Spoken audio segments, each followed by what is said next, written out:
Howdy and welcome to Lead to Grow, Lesson 2 on Process and Content.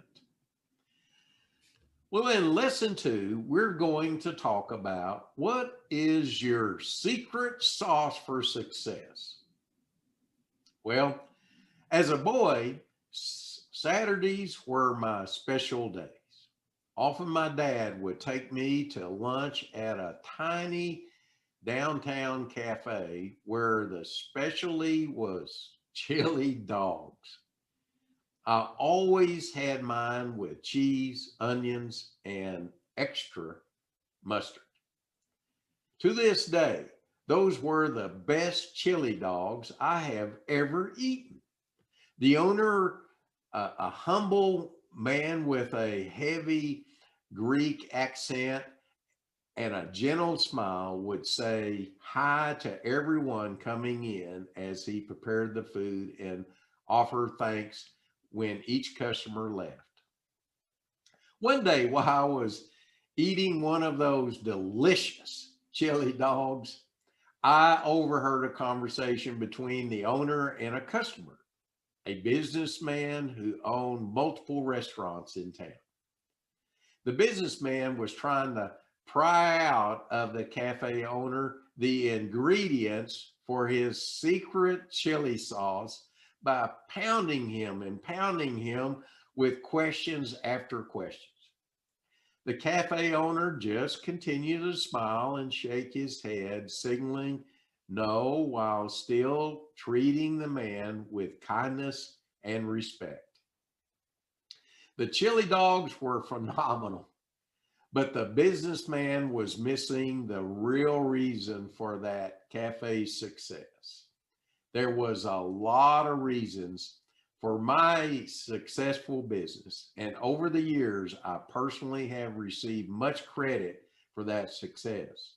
But my success is really due to our people, the folks who made the railroad run every day. This is my secret sauce. People, people, people. So, what makes a secret sauce? Well, secret, the ingredients. And when it came to my business, I had two secret ingredients in my recipe for success: what I said and did, along with how I said and did the things. Well, my secret sauce ingredient, well, you can it you can break this ingredient into two unique parts. What I said, and that's asking the right questions. What is the goal? Are we making progress?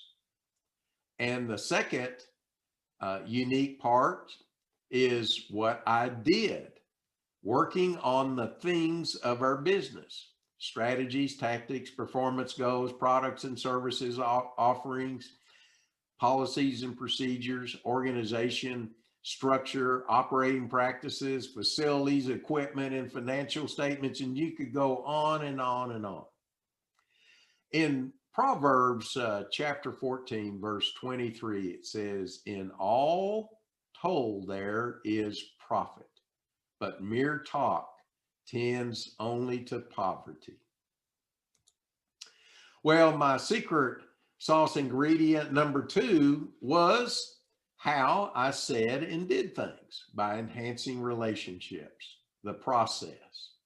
You can also break the ingredient into two unique parts: how I said, saying encouraging words to people, thanking them and praising them.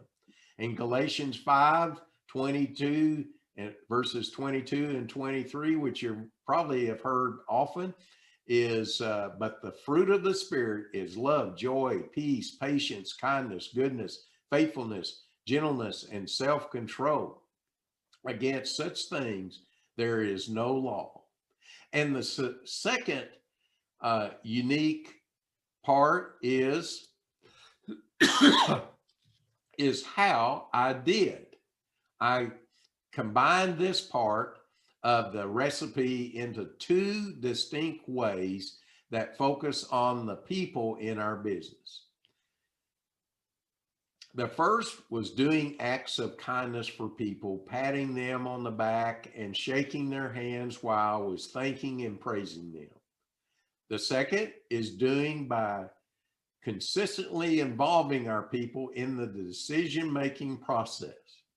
This provided to be game-changing part of my secret sauce. And so, as we have seen, this is the key part of a participative leadership.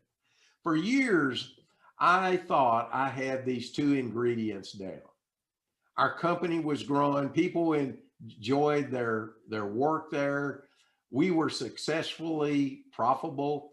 However, it was not until I discovered how to combine the second part of doing, participative decision making, that we created a company in which people thrive and profits soared beyond my wildest dreams. I believe these are truths that can help any leader create an award-winning secret sauce for his or her organization. Although it took me a while to discover these principles, I can help you implement these strategies in your own organization, and to do so much faster than I did by learning from the School of Hard Knocks. I'm dying to share with you the details that make a big difference in actually implementing these strategies. But first, I need to address some common problems and misconceptions that I have seen hold leaders back from making tremendous progress in this area. As an organization grows, the leader gets further and further away from the people on the front line.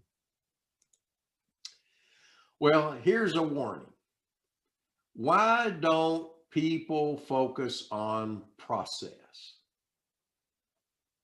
I've found that most folks tend to live their lives focused on things, not people. You may know what I'm talking about. Things like phone calls to make, materials or equipment to purchase, reports to complete, and financial statements to review. The more these things stack up, the quicker we want to handle them so we can get on to the other things. These are the what items that we habitually focus on, while often not slowing down long enough to adequately think about the considerations regarding the how, our process. So why don't people pursue process as well as content? Here is the problem. In our busy environment, we tend to expediently pursue individual and departmental goals that are self-focused. It is very easy to slip into expedient fulfilling our own narrow needs without giving sufficient attention to the needs of others and how we might better fulfill the overall needs of the organization and its customers. It's natural for salespeople to want to increase their sales. Similarly, manufacturing people want to reduce their costs, minimize the production of imperfect products, and eliminate lost time accidents. Administrative people, such as an accountants and human resource staff members, want to produce accurate records and minimize employee turnover, respectively. In each of these pursuits, our focus tends to be on quickly and successfully handling the content targets of our specialties without giving sufficient attention to how our challenges and opportunities fit into the organization's goal. Self-serving efforts to save $1 might have $2 worth of negative consequence on another department. In other words, people tend to practice incorrectly fire, ready, aim over ready, aim, fire. Expedient departmental focus achievements can give quick results, but they may also produce a feeling of personal satisfaction at the expense of big picture team effectiveness. Well, let's first look at the problem. Most people assume that strong leadership means independent action, and that the more total one's control is, the greater the results can be. However, the more you exert absolute control as a leader, the weaker your results and leadership will be. You know, most people just assume this. Unfortunately, as leaders are promoted into higher levels in their organization, too many of these leaders feel that they should become more decisive. After all, they're in charge. And the bolder and more decisive they become, the more likely they are to disregard good process and expediently focus on content matters. Their singularly focus on things becomes a trap that hinders their team's effectiveness and ultimately limits their overall results. Employees want to be respected and invited to use their minds as well as to simply follow orders. They can quickly become disenchanted with supervisors who make decisions unilaterally or expect to be obeyed simply because, guess what? They are the boss. This understanding affirms the well-known adage that people don't leave companies, they leave supervisors. When we have problems communicating or interacting, we tend to blame the environment or someone else rather than ourselves. How easy it is to settle for an attitude such as, I wish the other departments in our company would be more communicative and cooperative with us, or I wish others would listen to me. Our content focused approach becomes a trap that stifles relationships, limits results, and sabotage our business intended efforts. Well, now let's look at an example of how problem applies to parents as well as leaders. I recently spoke to a good friend who grew up in a very, very wealthy family, one so affluent that the children were driven to school by a chauffeur. Can you imagine that? This friend said, if your dad gave you everything but never had time for you, the things would not mean anything because there would be no relationship attached to the things. Boy, what a powerful statement. In this scenario, do you see how my friend's dad was focused on things, the content, but not the relationship with the children? I can almost hear him say, well, I give my kids everything that they could ever want. Yet the kids felt unloved and unappreciated and were desperate to spend quality time with their father. In the father's mind, the gifts proved that he loved his kids. But in his kids' mind, the effectiveness of his gifts were dependent on the depth of the relationship he had with his children. This represents the process part of the story, which speaks to the power of emotionally connecting with people to form strong relationships. To be good parents, leaders, employees, and spouses, we actually need both process and content. We need both the how and the what. It's not one or the other. So next, I want to continue to focus on the solution as to how we do things, how we interact with people to set and pursue our goals. Because you'll find how we do things really, really matters. So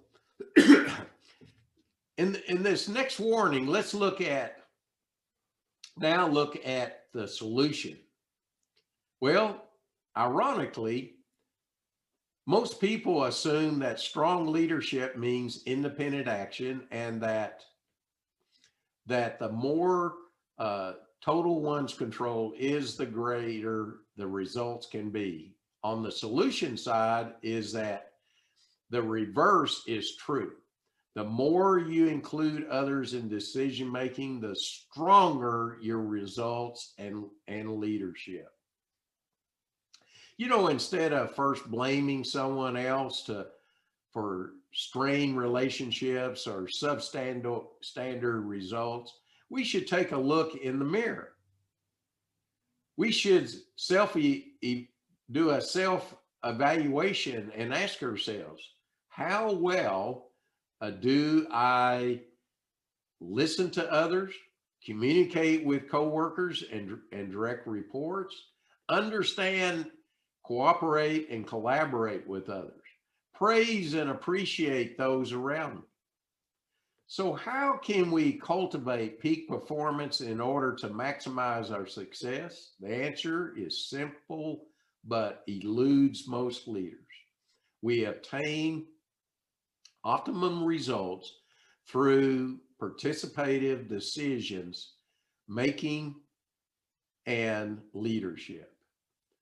Always remember that the most important things in the world aren't things.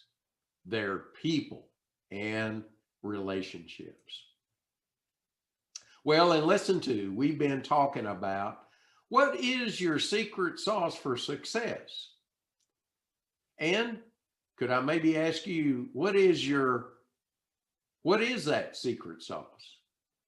Has a primarily content-focused approach trapped you into strained relationships and disappointing results?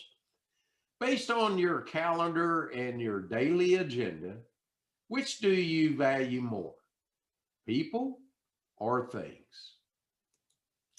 Well, in this lesson 2, write down 1 or 2 action items that you would like to take today. And this concludes Lead to Grow, lesson 2 on process and content.